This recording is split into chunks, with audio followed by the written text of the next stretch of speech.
So it's really awesome to see so many people taking this really beautiful day to come out. There's really only one way, I think, to describe the situation that we're facing in the Northwest right now, and that's that our region is under attack. We're under attack from thousands of tank cars carrying bombs rolling through our communities.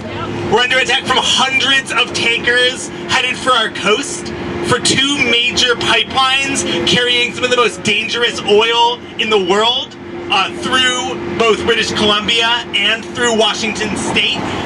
And amidst this just massive assault on our region that the fossil fuel industry is mounting, we're talking a lot about safety. And I think that makes a lot of sense when we talk about these disasters that we've seen in Lac-Mégantic, in Aliceville, in Castleton, in Lynchburg. Safety makes a lot of sense.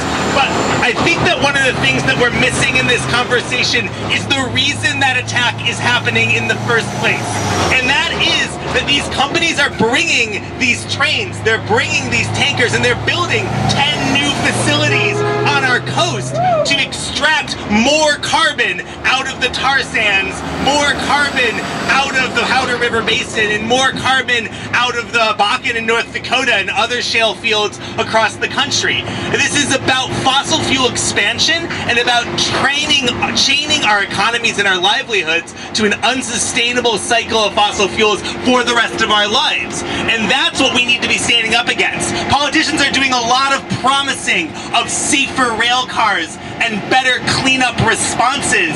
But first of all, the fact that the safer rail cars continue to explode in Lynchburg, Virginia is showing that that's not working. But safer rail cars are not going to protect us from rising sea levels and ocean acidification. They're not going to protect us from wildfires raging through California and the dramatic transformation of our lives that climate chaos is going to bring about.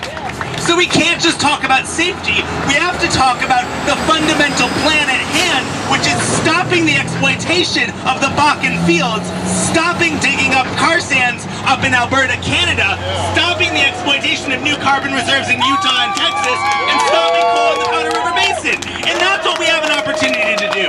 Not just keep our communities safe from exploding oil trains, but to stop the exploitation of new carbon reserves and say that the Pacific Northwest is going to say no more. We're going to draw a line in the sand and we're going to force our economy and our society to change. And that's what we've begun to do, but our politicians aren't going to do that for us. The only thing that they're going to do is look at a way to have a better studied oil train explosion. A way to make exploding trains and dangerous tankers a part of the normal reality for us here in the Northwest. So it's up to people to stand up and make that change happen for us. And we've started doing that. Down in Portland last week, a group of folks with Portland Rising Tide locked themselves to concrete barrels, blocking an oil train at ARC Logistics facility in Northwest Portland for 4 hours.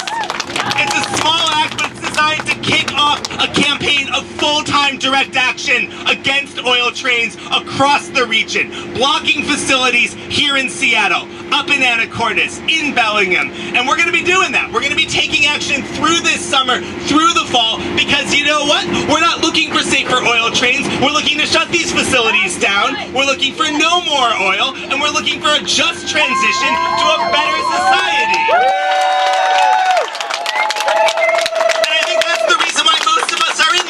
We don't want a safer, more well-studied disaster. We want a real change. And that's what we're going to bring about. So what I've got over here is I've signed ups for Rising Tide's Direct Action Campaign. If you are considering getting involved, whether you want to risk arrest or just support people who are going to be blocking these trains and blocking these facilities, we need to know who we can call on to get involved. So I strongly encourage you to sign up there. And I got a little chant that I just want to lead for folks. It's a call and response. It's really simple. So I'm going to say, if you build it, and you're going to say, we will block it. Yes.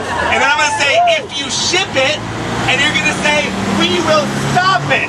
Yeah. If you build